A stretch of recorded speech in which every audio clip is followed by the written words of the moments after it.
Does your partner often say, I don't know, or maybe? Those words, even though they seem harmless, time after time again can really cut deep. And I'm going to talk about that and what it means and why it makes us feel very unseen. Right, Pepper? Right.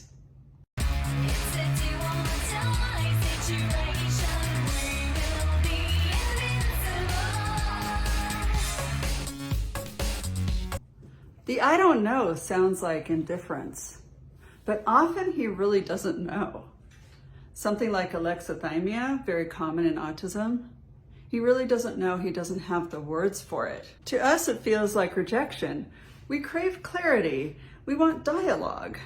For us, it's like a wall goes up, and those two words, I don't know, become extremely isolating and frustrating. And sometimes I don't know may not just be alexithymia. With narcissistic traits, it can be an avoidant tactic.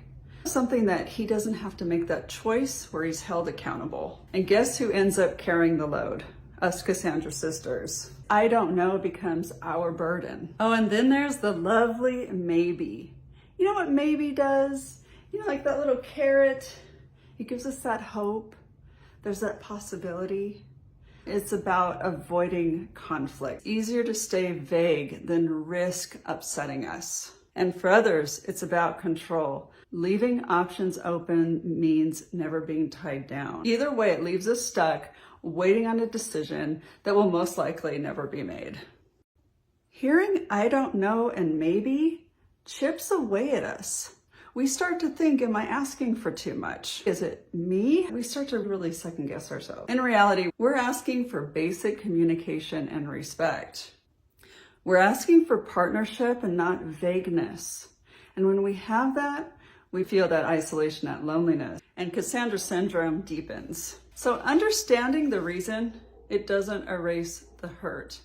The I don't know and the maybe could be simply, hey, go get him, Bubba's. The I don't know can literally mean that he can't put it into words. The maybe is that he's too afraid to commit, but it doesn't mean that we don't matter to him. So it doesn't make it fair, but it does explain the disconnect. And knowing the truth is a power because the clarity starts with us. So what do we do with these two exhausting words? First, we name them for what they are. We stop letting I don't know and maybe define the conversation. Instead, we set boundaries around what we want and what we need. So if he says, I don't know, you can say, okay, take some time to think about it. I need my answer by tomorrow. If he says something like maybe, you can say, that feels unclear. Please give me a yes or a no. It's about claiming the clarity that we deserve. Keep in mind, if you ask him for a yes or no, that he could still say, I don't know, or maybe, and you can get frustrated. And that is when you need to walk away from it. And you have to come back. Yes, it's more work. I've done it. I'm in the midst of doing it as we speak. I am waiting and giving him a deadline. So the next time you hear, I don't know, or maybe, it doesn't mean that there's laziness or rejection, not necessarily. It could mean that it's alexithymia. It could mean fear of commitment, fear of rejection. It could mean those things, but the impact on us is very real.